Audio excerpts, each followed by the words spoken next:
Hey, thank you, Elaine.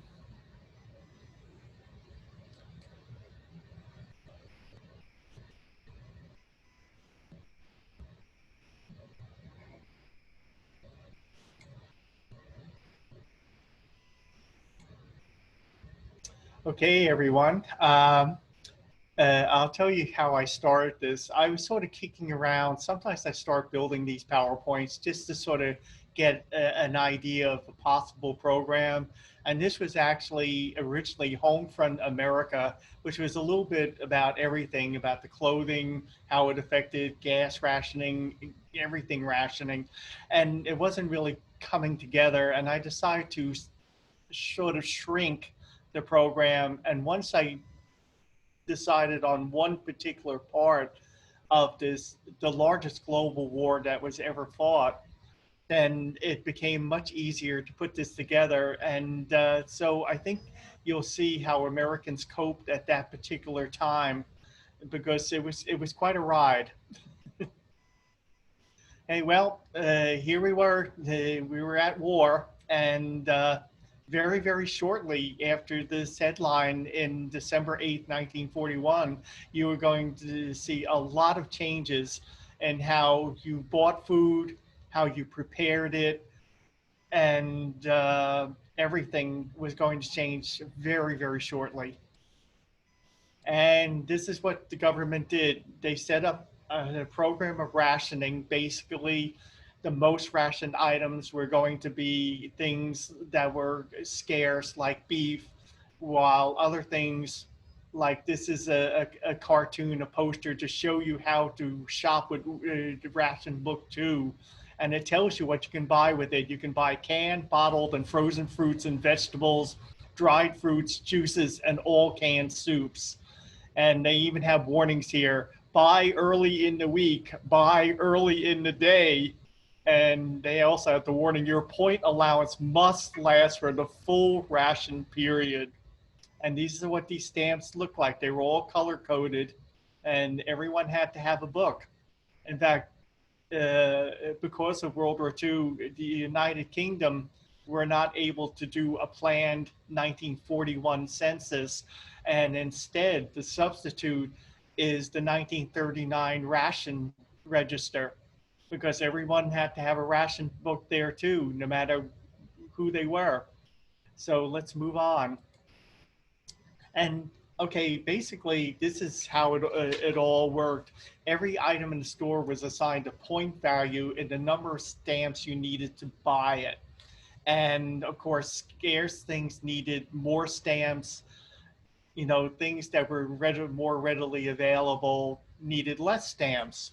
And so, like for instance, a pound of bacon then it cost about 30 cents, which is about $4.45 today. But a shopper would have to turn in 7 ration points to buy the meat.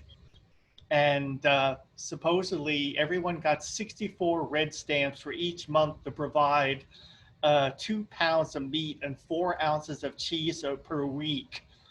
And they were kept changing the point values. So it was a little bit like higher mathematics. You really had to pay attention. These stamps were only allowed to be used during certain periods. And, once you missed it, if you didn't use it, that was it. And so anyway, here's this funny thing. There was a Gallup poll on March 5th, 1943, and they asked Americans, do you understand the food point ration system? And 53% of men answered yes, and 76% of women answered yes. So I guess you sort of realize who was doing all the shopping then. Now, of course, in order to get a book, you had to go to certain distribution points to receive it. And this picture here is the long line of people in Detroit waiting to get their book. And this is a typical coupon. And the Office of Price Administration, they maintained all the rationing for everybody. And so basically, you could get a family could get 5 pounds of sugar, which in theory was supposed to last 56 weeks. But by 1945, it was slashed to 15 pounds. And actually, sugar rationing was just about the last thing to become unrationed after the war. It lasted until 1947. And this is a period cartoon at the time. And the captain says in this glittering nightclub, he says, I'll engage the maitre d' hotel in conversation and you clean out the sugar bowl. Now, newspapers had these, daily or weekly columns. And this is actually from the Leesburg paper explaining what you could do, what you could do. Like they're talking about coffee, they're talking about sugar, they're talking about violation of the rules, and they were extensive. It could cost you thousands if you get in fines if you got caught. I mean, they were serious about this. And it was, they didn't have that term yet, new normal, but it was a new normal. You had to have a stamp for every single food purchase you made, and you had to make it last until the next ration period books were issued. And now the government kept putting out all of these things, charts to help people, and they put these things out like milk, cheese, eggs. That was bodybuilding foods. Energy foods were oatmeal, rice, dried fruit, honey, cheese, butter, and they have sago, which was actually starch, edible starch from the sago palm. Yeah, just run around try and get that. And they had group 3 protective foods. Again, milk, butter, margarine, cheese, eggs, herrings. Herrings. And that would have gone well in my old neighborhood in Brooklyn because it was largely Scandinavian in those days. And they also had other things, potatoes, carrots, green vegetables. And actually, these are some things we could still use today from these old things. And this is one thing that Americans really miss, a very short supply of coffee. And, because of the good neighbor policy before the war, we had a treaty with Brazil. We were supposed to buy 11 million bags of coffee. But in 1942, we only imported 7.8 million bags. And there was a reason for that because shipping was meant for more war material, and there just were less ships available, less people to load and unload the ships, and it just, really sort of dried up. So basically, Frank Sinatra could sing, "There's an awful lot of coffee in Brazil. You just couldn't get any for a while."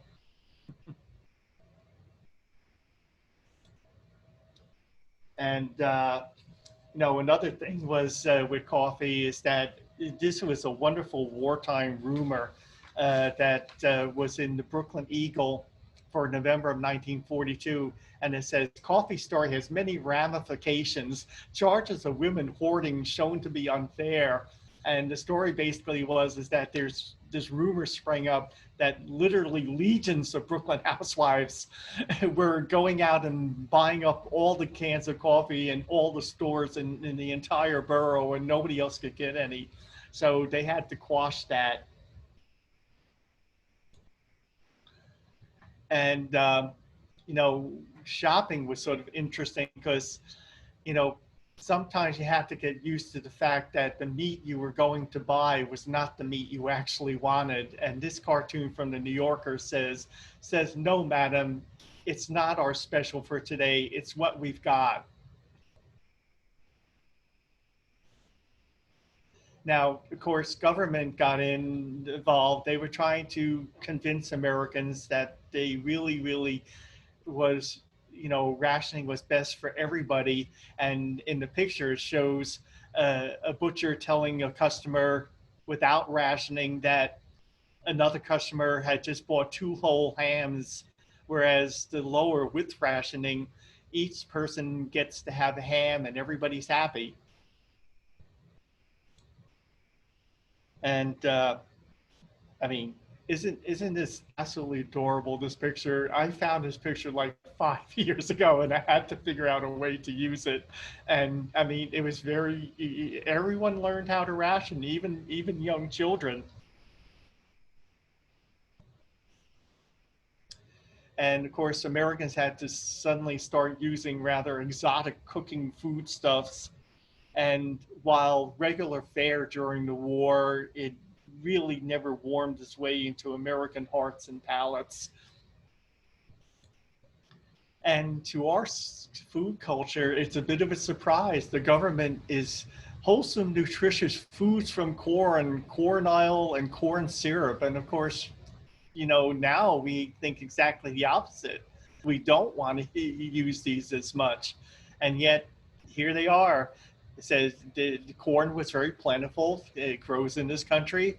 And they had, cakes, candies, puddings, for salads, shortening, for frying. And this is from the United States Food Administration.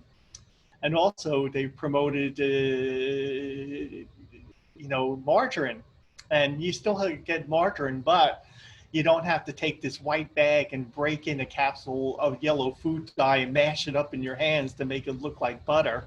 In fact, people told me who were like about maybe 7 then that their mothers often gave them that job because they thought it was fun. It was like playing. It was like a toy. Now, this is something that really came in that we still use. Frozen vegetables actually were introduced in 1930, but because the freezers and refrigerators were so tiny, very few people had much use for them. And, I guess there was a little suspicion, not too sure, the technology.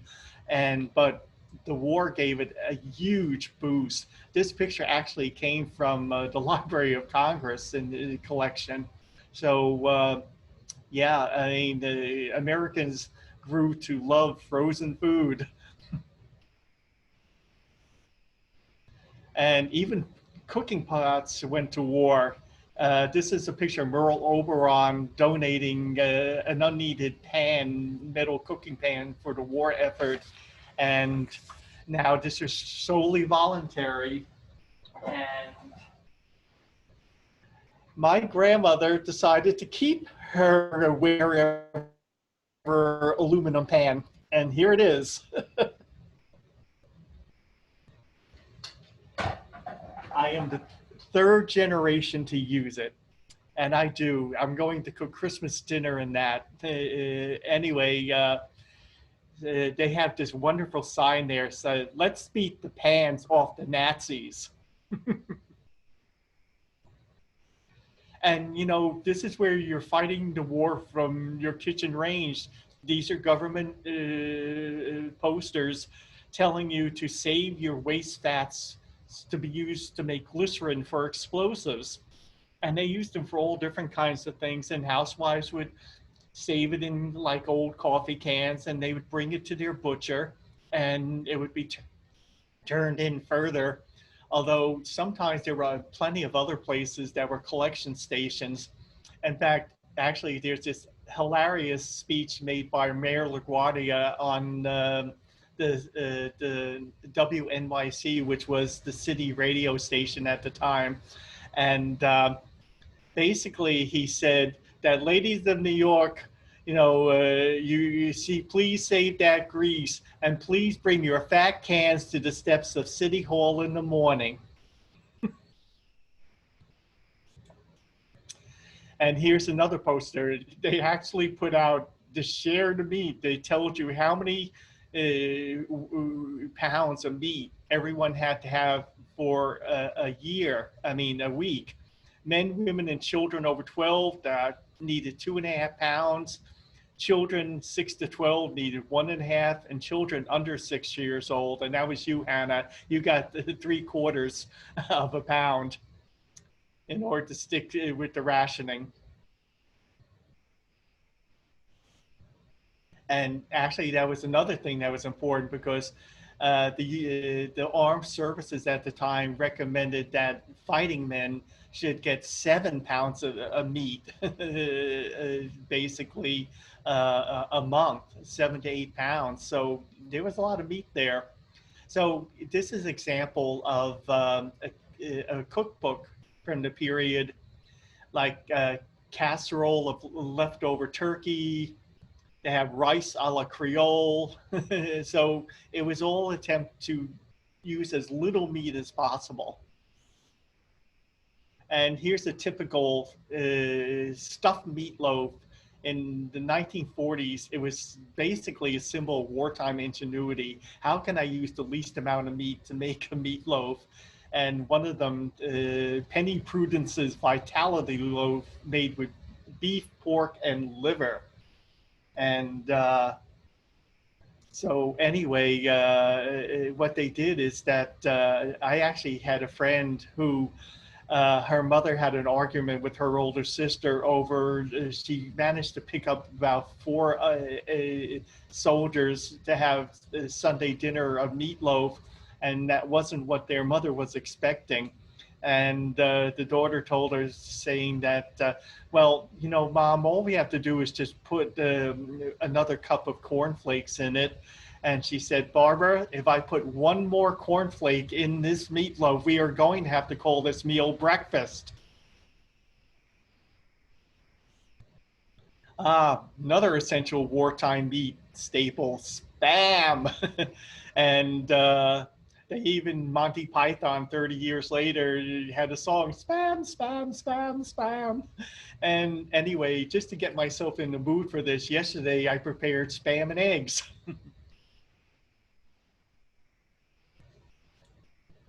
Now, this was really something special. Kraft macaroni and cheese dinners. I mean, they literally became a nationwide sensation. I mean, it was cheap, it was filling, it required only 2 ration points, and they sold some 50 million boxes of this during the war. And now, mind you, in 1940, the United States had a population of 132 million people. So this was a lot of boxes of Kraft dinner to sell, but it was perfect. I mean, here's the typical recipe of the time. Said that you cooked the macaroni and cheese by the instructions on the box, and you pack it into a 6.5-inch ring mold and fill center with creamed chicken or ham, creamed or buttered vegetables, shrimps heated in butter, etc., and serve hot. And you know, basically it cost 19 cents a box, and about $2.75 today, and it was very affordable. And it had already made its inroads when it was introduced in the 30s, which in the Depression people appreciated it, but it really took off during the war. And just to give you an idea how flush Kraft was in those days, they sponsored the Kraft Music Hall with Bing Crosby, and that was very expensive to do that, because what they would do is that they would actually the shows had to be done twice in order for the whole country to hear it in the proper time zone. And because of that, they actually had to pay the cast and crew twice. They had to lease long distance telephone lines from American Telephone and Telegraph. But it was not cheap. But as their announcer, Ken Carpenter, used to extol the virtues and all the recipes you can make a Kraft dinner, and he would say, it saves you time and ration points. And let's hear a real commercial of the time. Ladies, when you want to make good macaroni and cheese, get a package of Kraft Dinner. This wonderful product is really an answer to a housewife's prayer for an easy and quick-to-make main dish. It takes only 7 minutes cooking time to fix delicious macaroni and cheese with Kraft Dinner. Put the macaroni that's in the package in the boiling water and cook rapidly for 7 minutes. In just that short time, you have fluffy, tender macaroni all ready for the cheese goodness. So you take the package of Kraft grated, which comes with Kraft dinner, and sprinkle it on the macaroni, stirring the delicious cheese flavor through and through. That's all there is to it. Your macaroni and cheese is ready to be served. And once you've prepared it this way, you'll never want to go back to the old-fashioned way of baking it. Oh, of course, we have to cover dessert, and there were a lot of recipes then. They were sort of lumped as war cake because they stretched low sugar rations. And this honey pound cake, instead of using sugar, you used honey, which was not rationed. It was pretty easy to get still. Now, even cocktails had to get in some sort of rationing system because rum was actually more available because it was grown in this hemisphere than other things. Because like whiskey, a lot of the distilleries at the time actually started manufacturing pure grain alcohol for industrial purposes, medical supplies, all sorts of things. So there actually was an honest to God whiskey drought. And what was really more important was the beer breweries. They found that they could make mold for penicillin, and it was very, very much like making yeast for their beer. And so there probably wasn't even as much beer around as possible as usual, but that's what they did. And in order to stretch scarce food even more, Americans were urged to use not only non-eat items, but to supplement meals and to grow their own vegetable gardens. And this is actually a picture of my hometown. This lady is tending a garden, and right behind her, you could see the Chrysler building. And she's actually on the west side because I grew up in New York, because this is the General Electric building now, but then it was the RCA building in Rockefeller Center, and that's more west than the Chrysler building. And I just want to show you something about this.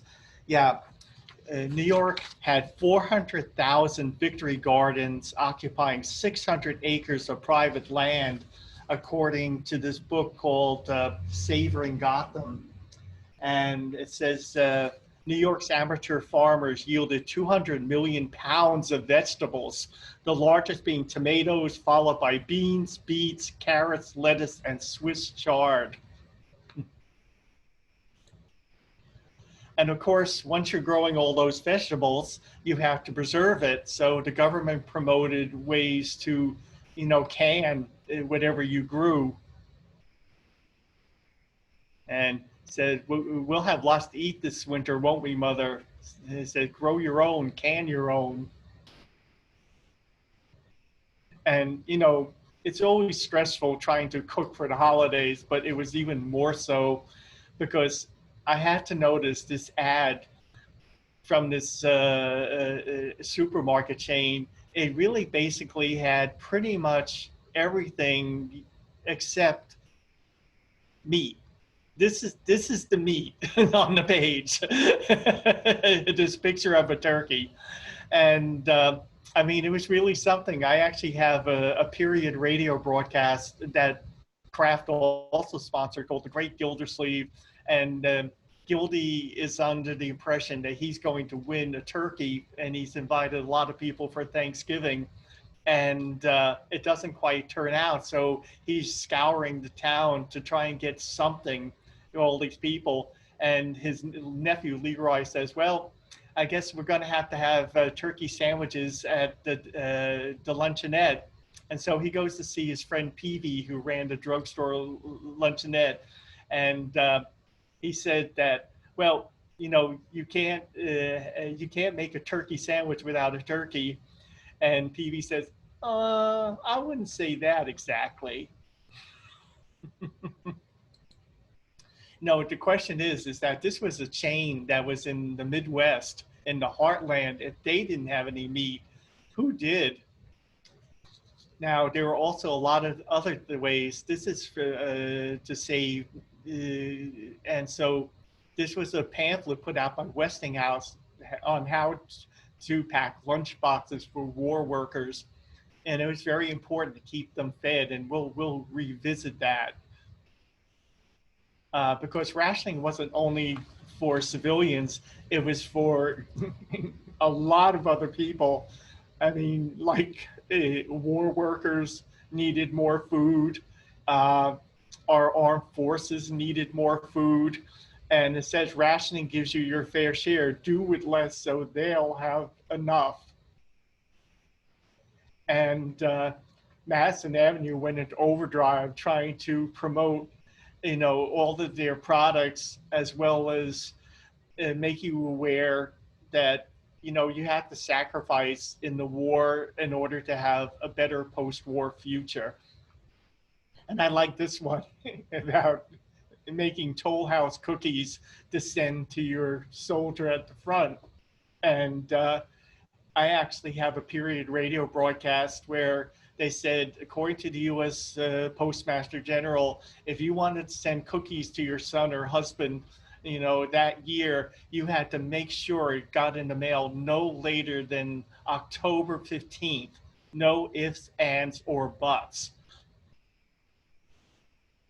And also there was another food need because there were a lot of USO canteens, the most famous ones being the Stage Store in New York and the Hollywood canteens in Los Angeles. And they actually had Broadway and movie stars serving up food to service people, and all of the food was totally free. We even supplied food to our allies, and this was a very tongue-in-cheek New Yorker cartoon, and it shows these two hapless Russians pouring through an English-Russian dictionary trying to decipher what's in all of these boxes from America. Now, there was another reason to ration. It controlled inflation. And this is from a poster from World War II, and they're comparing 1918. Look at how the cost of living went up in 1918. That was nearly 65% over pre-war.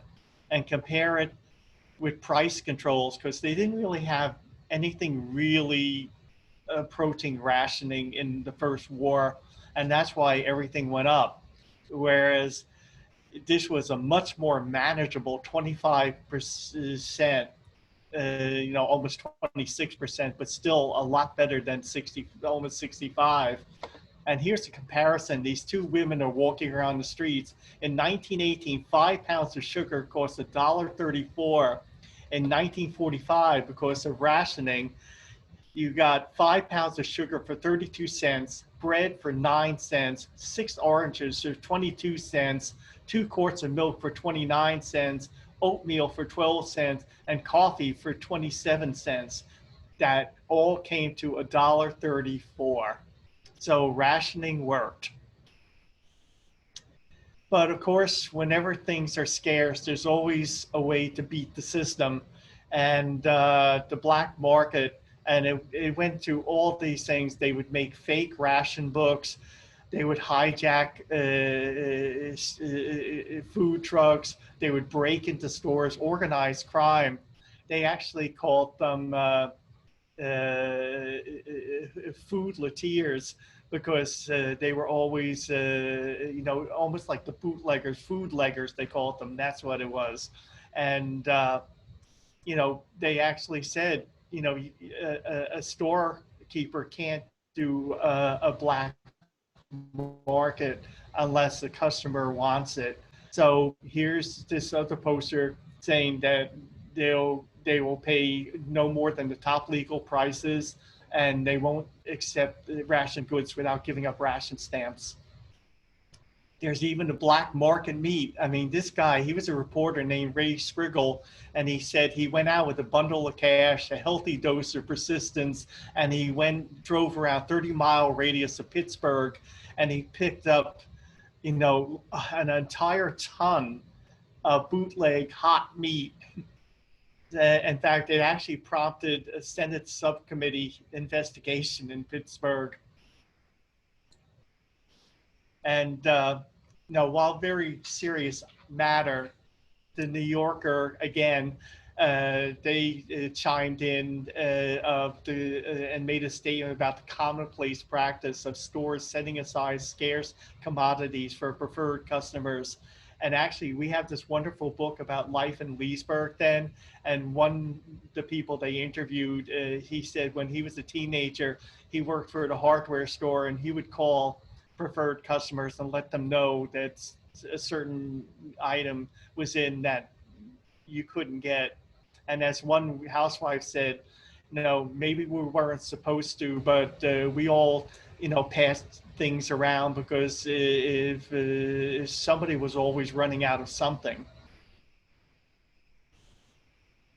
Now, there was a way Americans learned very early to beat the system early legally, that if they could dine out, a wide variety of ration foods were not, you required no stamps. And so it also worked in delicatessens, because if you went in and ordered a pound of roast beef to make several sandwiches, you didn't have to give up your ration stamps. Whereas if you did order a pound of roast beef intact or sliced up, then you would have to give up your stamps. Now, this didn't last long because the OPA realized that they had to really clamp down on this. And what they did is that they required restaurants to give estimates of how many customers they had and a week, and they would be given just so much to meet that, and that was it. And this is a chart showing how long rationing lasted. See, coffee wasn't too bad. It basically lasted less than a year. Processed foods lasted a little over 2 years. Meats, fish, canned fish, cheese. Yeah, see, President Truman, he made sure that Americans had enough meat for the holidays because, I mean, it was fine doing it during the war, but less appealing that when the war was over. And there's a lot of books here. We have a couple here in the library. These are just two. And you can actually prepare recipes on this one anytime you want to try and see how 1940s. And I've actually done that. I mean, they're actually pretty good. And this was probably a lot more scholarly, but it sort of gives you a much more comprehensive view on how food was so important in the war at that time. So we can just move on. There's also plenty of blogs, and I could, if anyone wants the links to some of these things that I found, I'd be glad to send them to you. And here's a couple of them. UShistory.com, AARP.org, AmericanHistory.org. I mean, there's a lot of places that you can find online, but it was a fascinating period. Everybody had to pull together, give up, do without, and it actually led towards a very successful conclusion for the United States. So all the sacrifice turned out to be worth it. So the end, with the Japanese surrender, the war ended, and like I said, within a year or two, everything else, all the rationing ended, and people were able to go back to a more normal kind of food life. So thank you again for listening, and if anyone has any questions, please feel free to ask.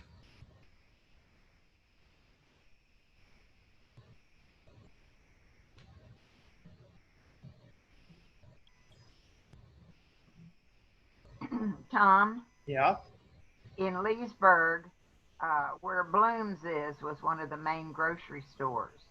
That was Eddie's, and then there was another grocery store down where where Romac is now.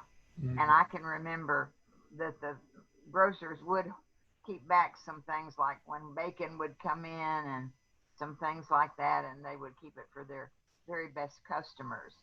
And I can remember doing the oleo, mixing the yellow with the with the white. I But know. I didn't. I was a spoiled child, so I didn't spend much time in the kitchen. I know, and doing the oleo, wasn't that so tactile? I mean, thank you. Thank you, Tom. That was wonderful. Especially my parents lived through that era, so it's nice to get that kind of, feel for it. I was curious though, do you have any idea how they apportioned the ration stamps? Like, was it by the size of family, or was it just Yeah. across the board? Oh, size. Well, they used local boards, just like draft boards. They needed 8,000 people or throughout the United States to administer this. And so basically you had to tell the ration board, how many people were in your family, and they would, work with the government charts to apportion the right amounts. And they were very strict with this stuff because, like, for instance, one of their requirements, if you lost your book, you had to go immediately and report it to the OPA so that somebody else couldn't use it. And if you were going into the hospital for more than a couple of days, you had to also surrender your book until you got back out. So, I mean, they were very strict. And you said they allowed 7 pounds of meat for a soldier Yeah. per month? Per month? I mean, actually per week. Okay. Because I thought, wow, that's not enough for them to fight The on. museum has some ration books. Oh yeah. I Which mean, museum? the Which Heritage Society, it must be. Oh, right here. Okay, good. Thank Yeah. you. Right. Tom, we did receive a comment from Patty in which she wanted to state that the presentation itself was very informative, but she also felt that parts of it could even relate to today's situation. Oh yeah, I was just, toilet paper was running through my head quite a bit at various points. So I'm glad you picked up on that. Yeah, well, that's why this happened with COVID-19. We didn't have an orderly rationing system set up. I think the stores were really sort of caught flat-footed. I mean, I still have the package I bought in December. I think. You were hoarding toilet paper, huh? Yeah. Oh yeah, no, I just had one package. I mean, and I think I still have like 2 rolls left. I mean, I'm guilty. I will admit. Yeah. Now I you go in CVS and the hand sanitizer is everywhere. Oh yeah. They But 5 times the price. Yes. Oh yeah, and that was also illegal. You couldn't inflate prices back then. That was the most thing I didn't expect, that the rationing really didn't. Those poor people back in 1917, what they were going through between their pandemic, the war, the inflation. Oh my God, those people were wrong people. It was oh tough. My God, yes. It was tough because, in fact, actually, that might have even had an effect because I would have had an aunt, Rose Louise, who died as an infant in 1918, and her father died in May of 1919, and after that, in July, someone who would have been my Uncle John, he also died as an infant. It was nutrition. Mothers who were pregnant had probably too little to eat, no good nutrition. It was terrible. The death certificates had an outdated medical term called inanition, which basically means a failure to thrive. Oh. Yeah, you don't get that too often now. Yeah. We're lucky. But I used to, but in our pandemic, I appreciated when I went into a store and it said only 1 per customer, because it was fairer. It really was. Oh, yes. Yes, yeah. Absolutely. Yeah. And see, once it's all laid out for you, people will generally go for it. I mean, there was this viral video. This woman photographed a woman at a Family Dollar. She was loading a van. She bought every single piece of toilet paper in the store. And she said, you know, I don't care.